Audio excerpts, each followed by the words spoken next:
Reedley Peacebuilding Initiative, or RPBI for short, is a community-wide organization where folks involved in different businesses and organizations and churches get involved with the juveniles, offenders, and the victims of their crimes, and where we come together and try and work through the issues at hand, the crimes that have happened, and come to a resolution of agreement where both sides understand what each other has done and or been through, and come to agreement to make things right.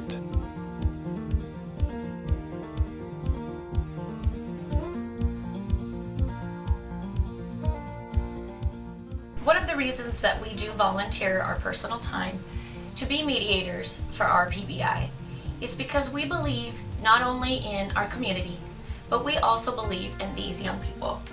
So we really just try to push these kids to be the best they can be.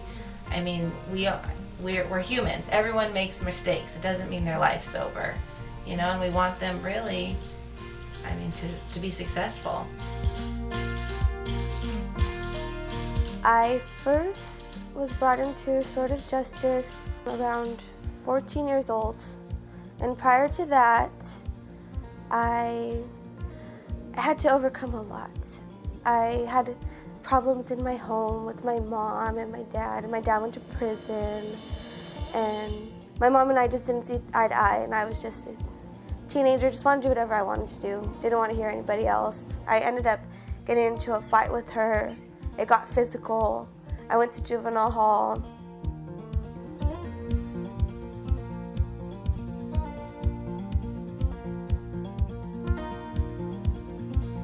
We think the Israelis ought to be able to get along with the Palestinians, and the Sudanese ought to figure that out. The Rwandans and the Tutsis and the Hutus, all these conflict situations far away, we were always the ones saying, and standing on street corners saying, let's don't fight our country and with the Iraqis, our country with the Afghans. No, we should build peace. Then this idea gets close to us here in Reedley, and we're sort of confronted. Okay, we preach that to other places. Are we willing to be in the middle of the messy work of trying to build peace with people right here in our community? I got sentenced to, I think, like 63 days or something.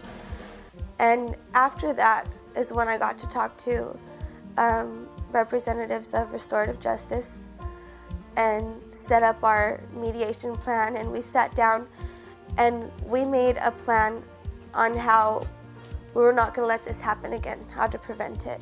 And we were able to let each other know how we felt and what we were really going through and see the other side of the story.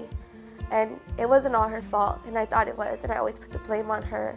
Restorative justice is just an opportunity for the victims and suspects to really get together to be able to identify what it is that caused the problem in that specific issue.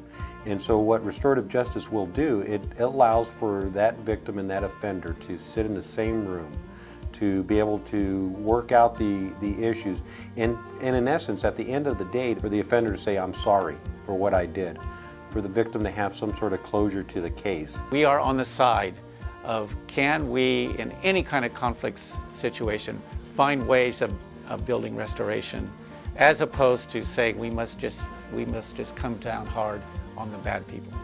And I think that it's each time you handle a case, you're building a small bit of peace in our community.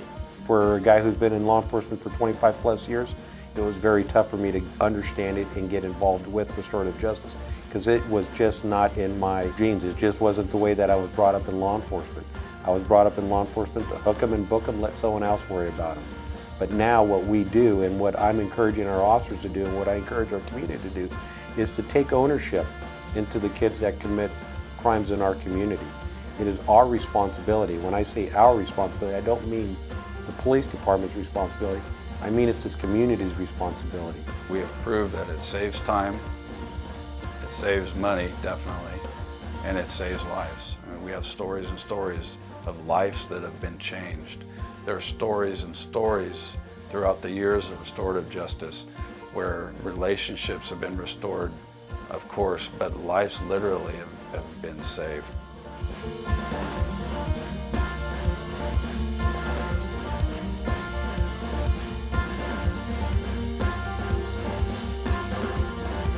I have a lot of goals now, and I think goals are very important because they keep you motivated. If you don't have goals, there's nothing to look forward to. If I didn't have restorative justice, I wouldn't be where I am today.